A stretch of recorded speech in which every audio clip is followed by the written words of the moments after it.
गुरुर्ब्रह्मा गुरुर्विष्णु गुरुर्देवो महेश्वरा गुरुर्साक्षात् परब्रह्म तस्मै श्री गुरुवे नमः।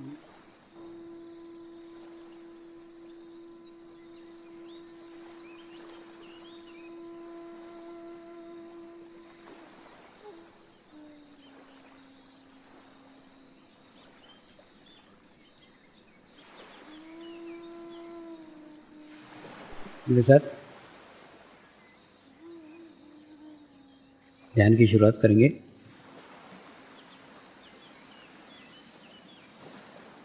मैं एक पवित्र आत्मा हूँ।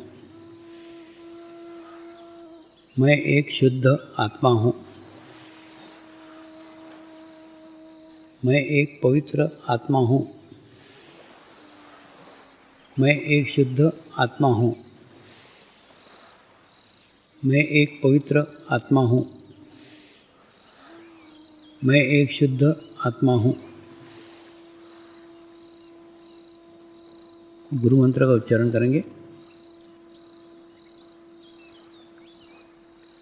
ओम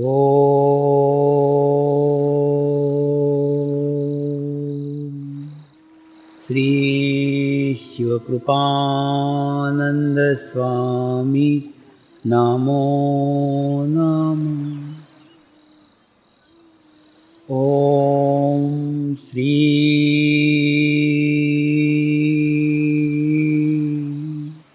शिवकृपानंद स्वामी नमो नमः। ओम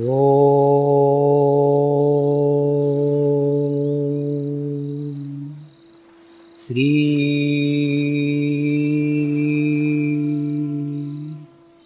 शिवकृपानंद स्वामी नमो नमः। ओम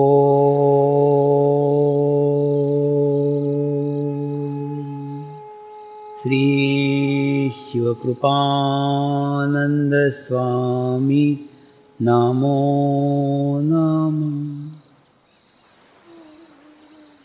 ओम श्री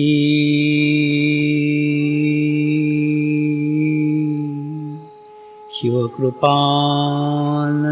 स्वामी नमो नमः। ओम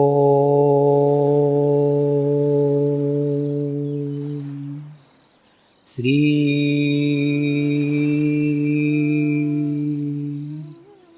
शिवकृपानंद स्वामी नमो नमः। ओम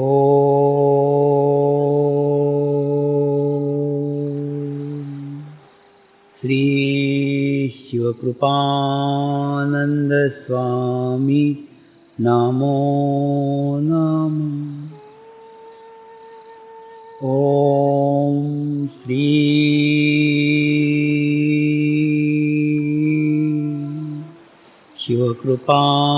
शिवकृपानंद स्वामी नमो नमः।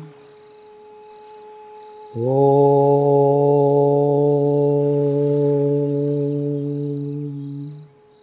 श्री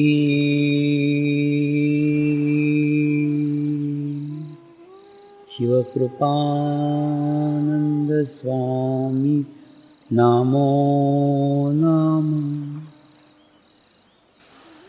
देखो, एक आपको बताता हूं, आप कोई भी कर्म करो, कोई भी कार्य करो, वो कार्य करोगे ना तो राइट साइड में जाओगे ही। तो राइट साइड में जाओगे तो अहंकार आएगा ही।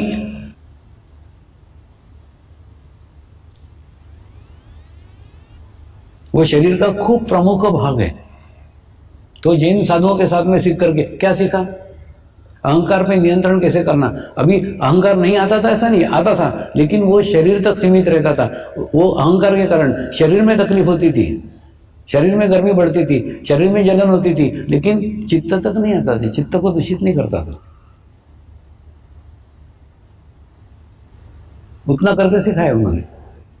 तो ऐसा जब होता था तो फिर ध्यान के लिए चले जाते थे, फिर एकांत के लिए चले जाते थे, फिर हिमालय में चले जाते थे। तो ऐसा सालों से 6 महीने ध्यान, 6 महीने साधना, ऐसे चलता रहता।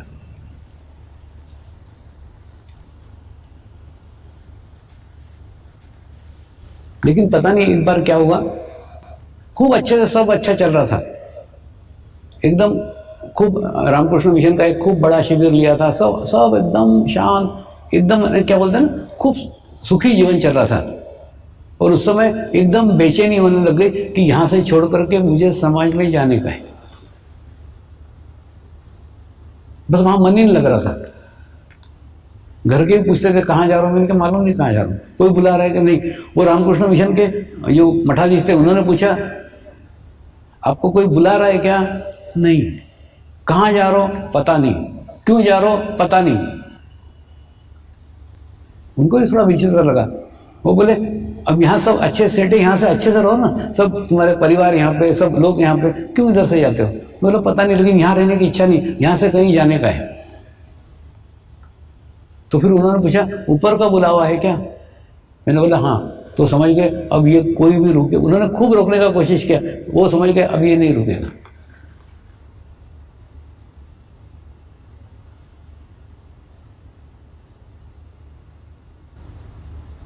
वहां से मैं नागपुर आया।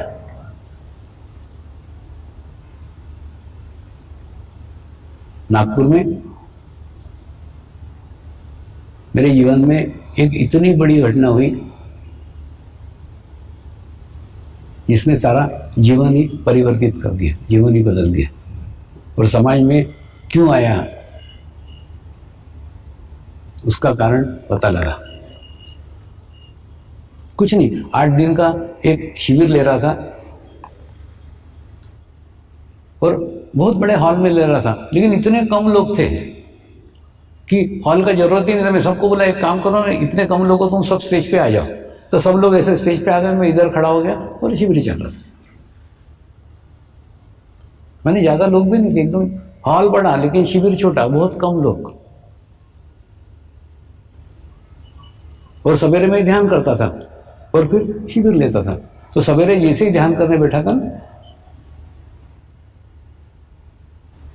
तो मेरे ध्यान में शिरडी के साईं बाबा है। और उन्होंने कहा तेरे शिविर में ये जो मैनेजर आया हुआ है, इस मैनेजर का सहस्त्रार चक्र खोल दे।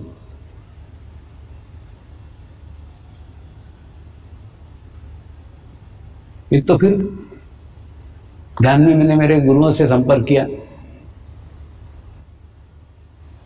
मैंने कहा मैंने शिरडी के साईं बाबा को याद नहीं किया था, मेरा उनसे कुछ संबंध भी नहीं है, कुछ जानकारी भी नहीं है, वो मेरे ध्यान में क्यों आए? तो मेरे गुरुओं ने कहा वो तेरे को माध्यम बना करके उनके भक्तों को कुछ देना चाहते हैं।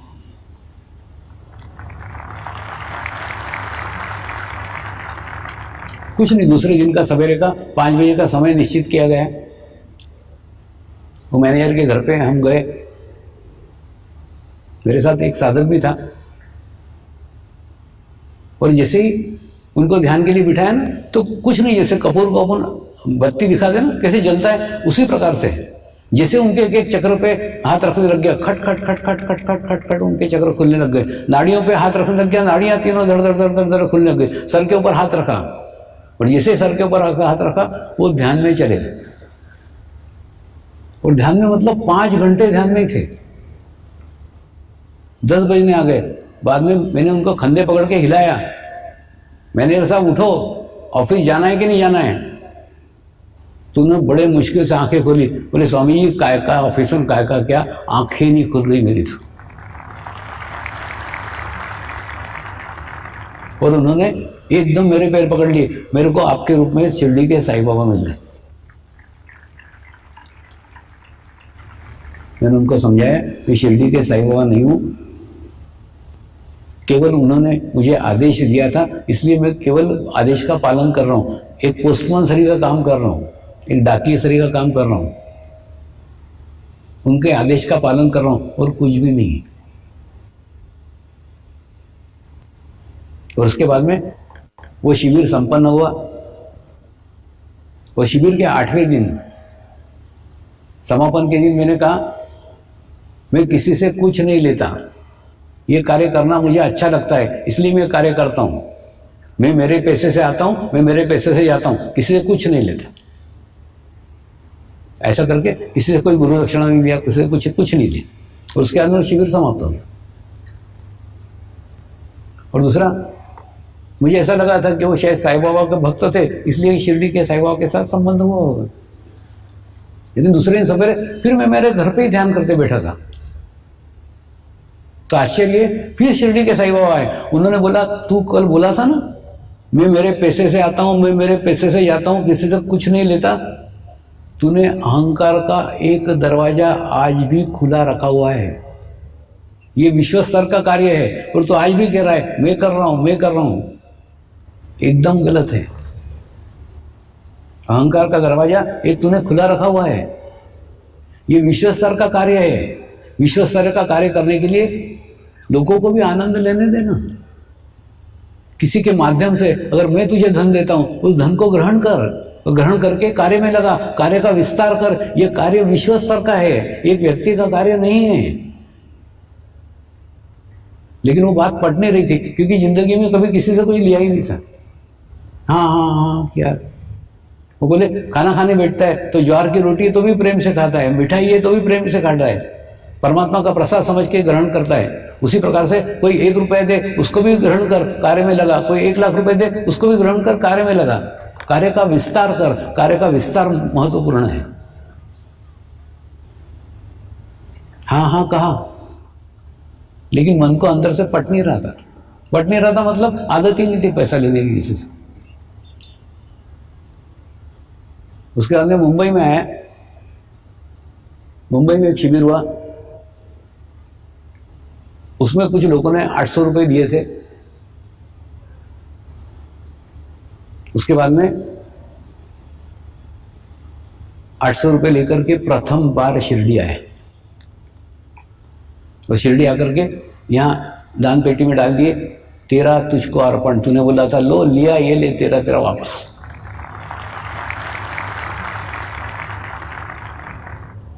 और दूसरा, उस दिन तुमने तुम्हारे भक्त के लिए मेरा इस्तेमाल किया था, मेरे को यूज किया था। आज मैं मेरा सर्वस्व समर्पण आपको कर रहा हूं, जो मेरे शरीर का उपयोग करना है वो कर रहा हूं। ऐसा करके मैंने अपने आप को पूर्ण समर्पित कर दिया।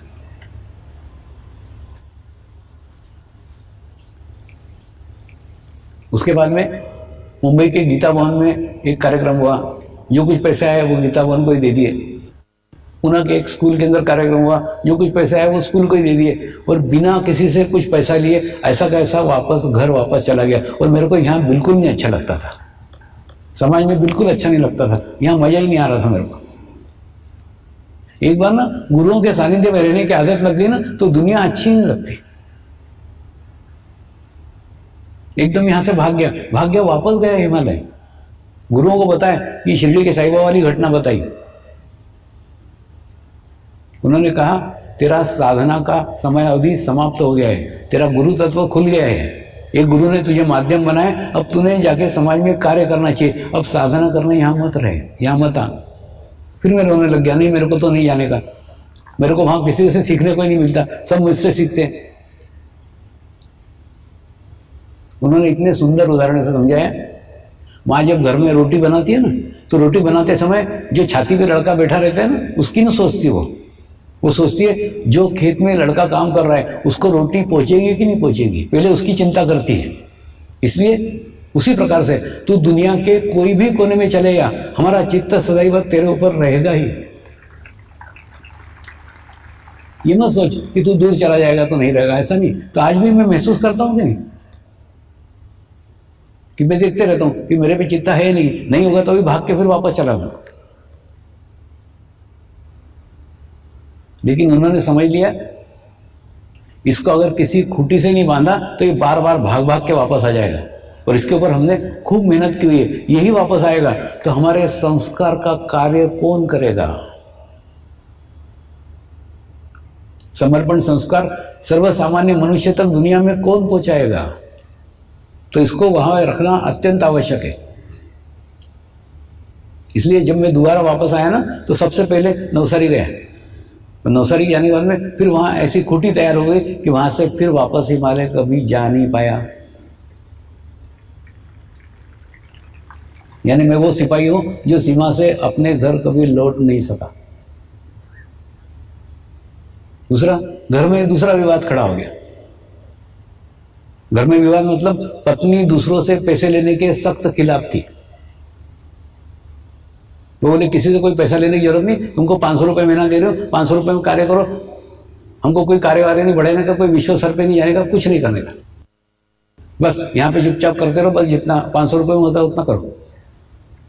मैं अपना टुन टुन टुन टुन करता था कि वो शिरडी के साईं बाबा ने कहा है ना, लेकिन शिरडी के साईं बाबा बोले नहीं कहा होगा, अपने को नहीं करने का, अपने को कार्य भी नहीं बढ़ाने का, अपने को कुछ करने का, कुछ नहीं करने का, ये 500 रुपये महीना दिया करो, वो 500 रुपये जितना होता है उतना करो, बाकी चुपचाप घर बैठो। खूब 3 महीने तक इसी विषय पे विवाद घर में चलता रहा। और 3 महीने के बाद में मैंने पत्नी को समझाया है कि एक काम करते हैं, अपन एक मध्यम मार्ग निकालते हैं, एक रास्ता निकालते हैं।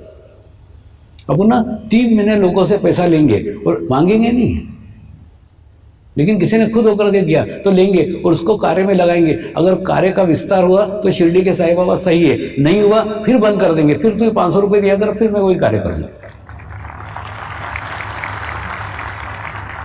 पत्नी ने अपना भय व्यक्त किया, तुमने अगर लोगों से पैसा लिया तो तुम्हारा इतने साल की साधना नष्ट हो जाएगी, इतनी साल की तपस्या बेकार जाएगी। मुझे चिंता उसकी है, मुझे चिंता पैसे की नहीं है। तो मैंने कहा 3 महीना प्रयोग करके देखते ना। तो 3 महीने में तो सारी दुनिया बदल गई। 3 महीने में मुंबई में ट्रस्ट का स्थापना हुई, एकदम अपवर्ड ग्राफ चालू हो गया। 3 महीने में सारी दुनिया ही बदल गई। यही अनुभूति मैंने मेरे बहन को भी बताई थी। मैंने बहन को कहा था ये शिरडी के साईं बाबा की अनुभूति हुई है, ये अगर मेरी सिर्फ कल्पना है तो कुछ नहीं, और अगर ये सत्य है तो आज से मेरा जीवन परिवर्तित हो जाएगा, जीवन चेंज हो जाएगा। दूसरा, सच में बता रहा हूं, कोई संत, कोई सद्गुरु, कोई महात्मा, कोई पवित्र आत्मा, कोई शुद्ध आत्मा उसकी गरज के लिए, उसकी आवश्यकता के लिए तुम्हारे घर में आकर के रहे और किसी संत को तुम आमंत्रित करो, इसमें जमीन आसमान का अंतर है। नहीं, ये मैं मेरा अनुभव बता रहा हूं कि उस दिन उन्होंने उस मैनेजर के लिए मेरा इस्तेमाल किया, लेकिन उसके बाद में जब मैंने खुद ने होकर उनको समर्पित कर दिया तो उसका आनंद कुछ और ही था।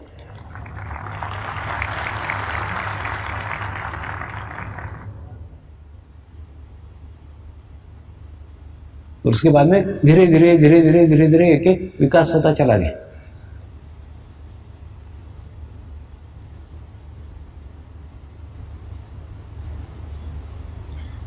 आवश्यकता है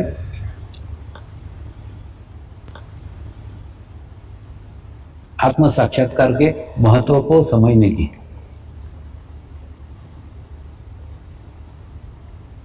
आत्म साक्षात्कार क्या है इसको समझने की। आत्म साक्षात्कार होने के बाद में आपकी अंतर्मुखी यात्रा प्रारंभ हो जाती है। और दूसरा, देखो, अगर मेरे माध्यम से आपको मिलने वाला है तो आपकी खोज समाप्त हो जाएगी, आपकी भटकन समाप्त हो जाएगी, आपका ढूंढना बंद हो जाएगा, आपके अंतर्मुखी यात्रा प्रारंभ हो जाएगी। ये पहचान है, पहचान बता रहा हूं। और अगर नहीं होता है ना तो परमात्मा के उस माध्यम को खोजो जो आपको अंतर्मुखी यात्रा पे लेके जाए। आप किसी भी मार्ग से,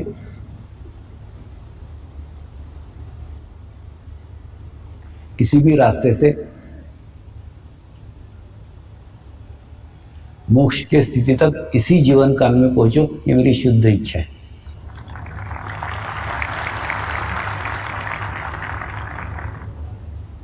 गुरु तत्व का चेहरा मोरा अलग हो सकता है, गुरु तत्व का रंग रूप अलग हो सकता है,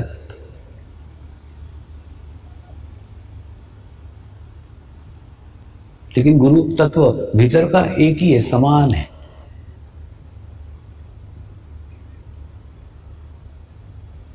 ये बात अभी मैं कह रहा हूं ऐसा नहीं,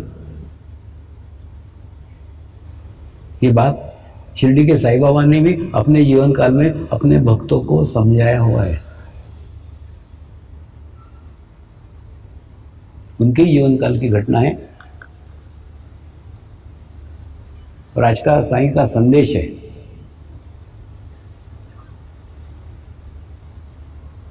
कि सदगुरु के शरीर अलग अलग हो सकते हैं,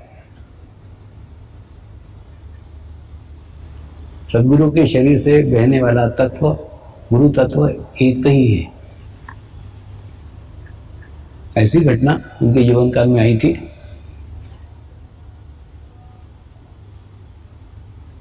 मुंबई के एक पितले जी उनके दर्शन के लिए आए। द्वारका माई में गए और जब उन्होंने नमस्कार किया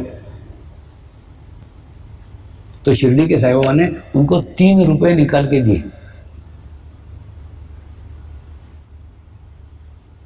और 3 रुपए निकाल के देने के बाद में ये बताया भी, तेरे घर पे मैंने पहले भी 2 रुपए दिए थे, अभी 3 रुपए दे रहा हूं, संभाल के रखना। उनको कुछ समझ में नहीं आया कौन से 2 रुपए कौन से 3, उनको कुछ भी नहीं समझ में आया, लेकिन उन्होंने ले लिए, लेकर के घर गए। घर जाने के बाद में माँ को बताया, माँ मैं गया था शिरडी के साईं बाबा ने ये 3 रुपए दिए और बोले 2 रुपए मैंने तेरे को पहले ही दिए थे, तुम्हारे घर को दिए थे, उसको भी संभाल के रखना, इसको भी संभाल के रखना। तो उनकी माता जी ने कहा, तुम्हारे पिताजी अक्कलकोट के स्वामी के समर्थ के पास गए थे, उन्होंने उनको 2 रुपए दिए थे, इन्होंने 3 रुपए दिए, तो उन्होंने दिए हुए 2 रुपए भी ये अपने साथ जोड़ रहे हैं, यानी वो और ये एक ही है। ये संदेश, ये मैसेज वो इस माध्यम से देना चाहते हैं।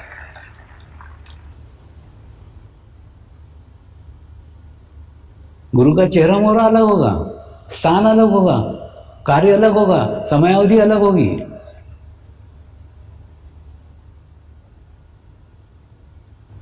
लेकिन तत्व एक ही है।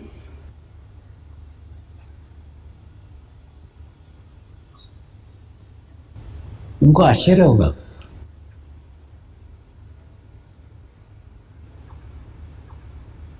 कि साईं बाबा के आशीर्वाद मुझे क्यों प्राप्त हुए, क्यों मिले। मैं साईं भक्तों सरी का कुछ भी तो नहीं करता, ना साईं की पूजा करता हूं, ना साईं के भजन गाता हूं, ना साईं की पोथी पढ़ता हूं, मैं कुछ भी नहीं करता और मुझे यहाँ की कुछ जानकारी भी नहीं थी, कुछ नहीं था, शिरडी की भी जानकारी नहीं थी।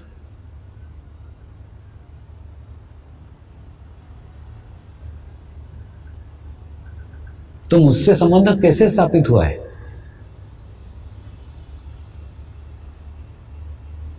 ये ठीक वैसा ही है। आप कल्पना करो कि आप बाप हो और आपके 2 लड़के हैं।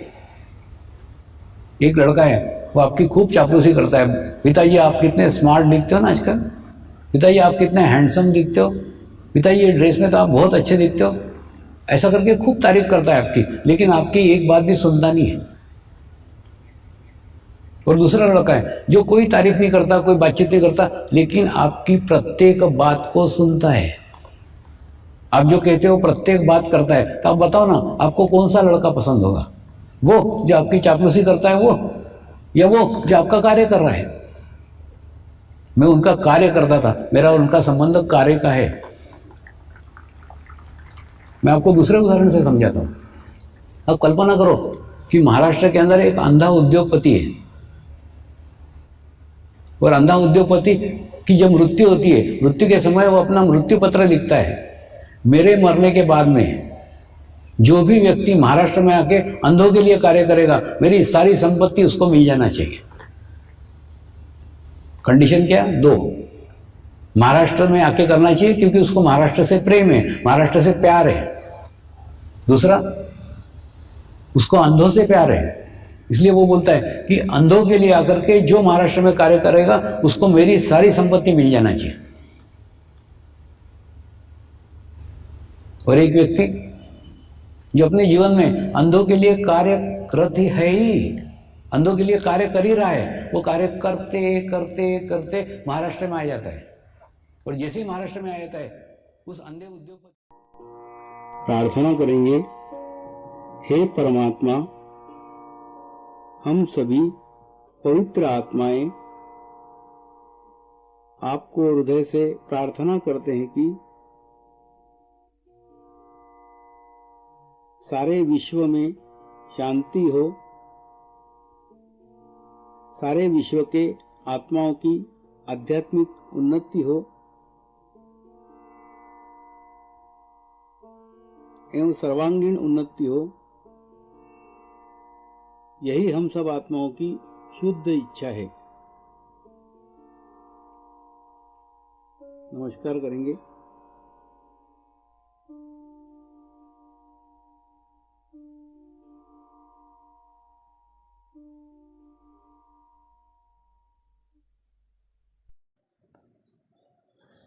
हे परमात्मा, हम सभी पवित्र आत्माएं आपको हृदय से प्रार्थना करते हैं कि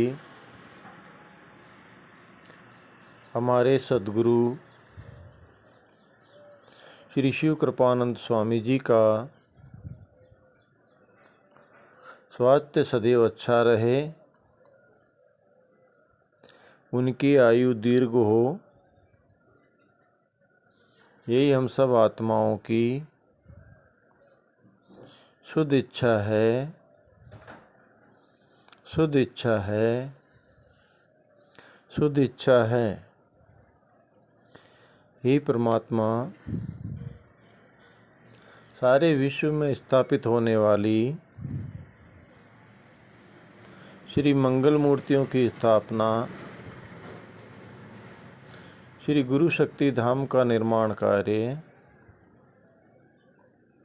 आपकी कृपा में, आपकी करुणा में,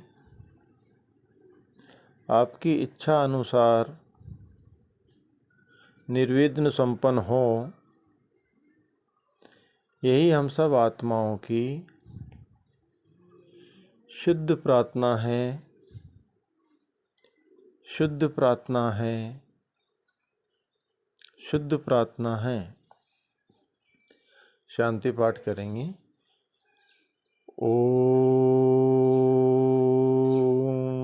ध्यो शांति अंतरिक्ष ग्वम शांति पृथ्वी शांति आपः शांति औषधयः शांति वनस्पतयः शांति विश्वे देवाः शांति ब्रह्म शांति सर्वगं शांति शांति एव शांति सामा